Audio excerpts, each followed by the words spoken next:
नमस्कार दोस्तों, स्वागत है आपका मेरे चैनल गृह लक्ष्मी में। आज मैं आपको बताने वाली हूँ पुत्रदा पवित्रा एकादशी व्रत कथा। पुत्रदा एकादशी का महत्व।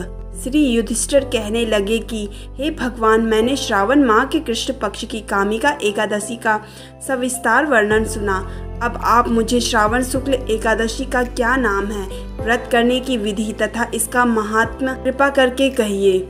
मधुसूदन कहने लगे कि इस एकादशी का नाम पुत्रदा एकादशी है। इस एकादशी को पवित्रा एकादशी भी कहा जाता है। पुत्रदा एकादशी व्रत करने वाले व्यक्ति को पूजा के बाद श्रावण पुत्रदा एकादशी व्रत की कथा जरूर सुननी चाहिए। ऐसा करने से व्रत पूर्ण होता है और मनोकामनाएं पूरी होती है। अब आप शांति पूर्वक इसकी कथा सुनिए। इसके सुनने मात्र से ही वाजपेयी यज्ञ का फल मिलता है। पुत्रदा एकादशी व्रत कथा। द्वापर युग के आरंभ में महिष्मती नाम एक नगरी थी जिसमें महाजीत नाम का राजा राज्य करता था। लेकिन पुत्रहीन होने के कारण राजा को राज्य सुखदायी नहीं लगता था। उसका मानना था कि जिसके संतान न हो उसके लिए यह लोक और परलोक दोनों ही दुखदायक होते हैं। पुत्र सुख की प्राप्ति के लिए राजा ने अनेक उपाय किए, परंतु राजा को पुत्र की प्राप्ति नहीं हुई। वृद्धावस्था आती देखकर राजा ने प्रजा के प्रतिनिधियों को बुलाया और कहा, हे प्रजाजनों, मेरे खजाने में अन्याय से उपार्जन किया हुआ धन नहीं है। न मैंने कभी देवताओं तथा ब्राह्मणों का धन छीना है। किसी दूसरे की धरोहर भी मैंने नहीं ली। प्रजा को पुत्र के समान पालता रहा। मैं अपराधियों को पुत्र तथा बांधवों की तरह दंड देता रहा। कभी किसी से घृणा नहीं की। सबको समान माना है। सज्जनों की सदा पूजा करता हूँ। इस प्रकार धर्मयुक्त राज्य करते हुए भी मेरे पुत्र नहीं हैं, सो मैं अत्यंत दुख पा रहा हूँ। इसका क्या कारण है? राजा महाजीत की इस बात को विचारने के लिए मंत्री तथा प्रजा के प्रतिनिधि वन को गए। वहाँ बड़े बड़े ऋषि मुनियों के दर्शन किए। राजा की उत्तम कामना की पूर्ति के लिए किसी श्रेष्ठ तपस्वी मुनि को देखते फिरते रहे।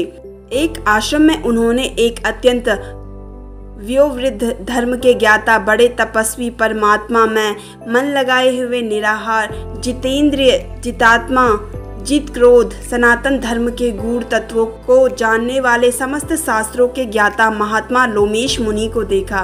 इनका कल्प के व्यतीत होने पर एक रोम गिरता था। सबने जाकर ऋषि को प्रणाम किया। उन लोगों को देखकर मुनि ने पूछा, आप लोग किस कारण से आए हैं? निसंदेह मैं आप लोगों का हित करूंगा। मेरा जन्म केवल दूसरों के उपकार के लिए हुआ है, इसमें संदेह मत करो। लोमेश ऋषि के ऐसे वचन सुनकर सब लोग बोले, हे महर्षि, आप हमारी बात जानने में ब्रह्मा से भी अधिक समर्थ हो, अतः आप हमारे इस संदेह को दूर कीजिए। महिष्मती पुरी का धर्मात्मा राजा महिजीत प्रजा का पुत्र के समान पालन करता है, फिर भी वह पुत्रहीन होने के कारण दुखी है। उन लोगों ने आगे कहा कि हम लोग उसकी प्रजा है, अतः उसके दुख से हम भी दुखी हैं। आपके दर्शन से हमें पूर्ण विश्वास है कि हमारा यह संकट अवश्य दूर हो जाएगा, क्योंकि महान पुरुषों के दर्शन मात्र से अनेक कष्ट दूर हो जाते हैं। अब आप कृपा करके राजा के पुत्र होने का उपाय बतलाइए। यह वार्ता सुनकर ऋषि ने थोड़ी देर के लिए नेत्र बंद किए और राजा के पूर्व जन्म का वृत्तांत जानकर कहने लगे कि यह राजा पूर्व जन्म में एक निर्धन वैश्य था। निर्धन होने के कारण उसने कई बुरे कर्म किए। यह एक गांव से दूसरे गांव व्यापार करने जाया करता था। एक समय ज्येष्ठ माह के शुक्ल पक्ष की द्वादशी के दिन मध्याह्न के समय वह 2 दिन से भूखा प्यासा था। एक जलाशय पर जल पीने गया। उसी स्थान पर एक तत्काल की ब्याही हुई प्यासी गौ जल पी रही थी। राजा ने उस प्यासी गौ को जल पीते हुए हटा दिया और स्वयं पीने लगा। इसलिए राजा को यह दुख सहना पड़ा। एकादशी के दिन भूखा रहने से वह राजा हुआ और प्यासी गौ को जल पीते हुए हटाने के कारण पुत्र वियोग का दुख सहना पड़ रहा है।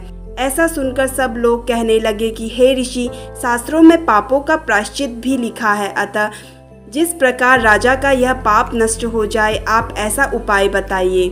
लोमेश मुनि कहने लगे कि श्रावण शुक्ल पक्ष की एकादशी को, जिसे पुत्रदा एकादशी भी कहते हैं, तुम सब लोग व्रत करो और रात्रि को जागरण करो, तो इससे राजा का यह पूर्व जन्म का पाप अवश्य नष्ट हो जाएगा। साथ ही राजा को पुत्र की अवश्य प्राप्ति होगी। लोमेश ऋषि के ऐसे वचन सुन के मंत्रियों सहित सारी प्रजा नगर को वापस लौट आई और जब श्रावण शुक्ल एकादशी आई तो ऋषि की आज्ञा अनुसार सबने पुत्रदा एकादशी व्रत और जागरण किया। इसके पश्चात द्वादशी के दिन उसके पुण्य का फल राजा को दिया गया। उस पुण्य के प्रभाव से रानी ने गर्भ धारण किया और प्रसव काल समाप्त होने पर उसके एक बड़ा तेजस्वी पुत्र उत्पन्न हुआ। इसलिए हे राजन, इस श्रावण शुक्ल एकादशी का नाम पुत्रदा पड़ा। अतः संतान सुख की इच्छा हासिल करने वाले इस व्रत को अवश्य करें। इसके महात्म्य को सुनने से मनुष्य सब पापों से मुक्त हो जाता है और इस लोक में संतान सुख भोगकर परलोक में स्वर्ग को प्राप्त होता है। तो दोस्तों, कैसी लगी आपको मेरी ये जानकारी कमेंट करके ज़रूर बताइए और अगर आप मेरी चैनल पर नए हैं तो मेरे चैनल को सब्सक्राइब कर लीजिए। धन्यवाद।